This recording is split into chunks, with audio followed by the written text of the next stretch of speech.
49 millions de Français appelés aux urnes aujourd'hui pour les élections européennes. 38 listes pour élire les 81 eurodéputés français qui siégeront pour les 5 prochaines années au Parlement européen. Et ça y est, il est 8h02. Les bureaux de vote viennent d'ouvrir. Bonjour Geoffrey Branger. Bonjour Alban, bonjour à tous. Vous êtes dans l'un d'eux, dans le 14e arrondissement de Paris. Et ça y est, tout est prêt pour accueillir les électeurs.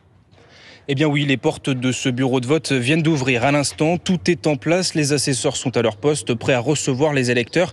Il faut dire qu'ils sont ici depuis un moment, en train de mettre en place le bureau, de préparer les isoloirs et d'installer les bulletins de vote pour les 38 listes.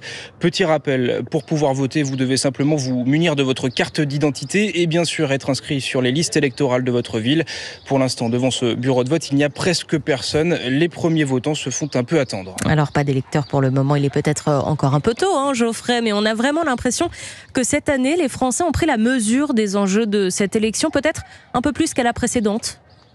Oui, d'après les informations d'Europe 1, la tendance serait plutôt à une hausse de la participation aux précédentes européennes. 50% des électeurs s'étaient déplacés. Aujourd'hui, selon les dernières estimations, nous serions plus proches des 55%, soit 5 points de plus. Une participation qui gagnerait même jusqu'à 7 points chez les moins de 35 ans. Réponse ce soir à 20h pour la participation et les premiers résultats en France.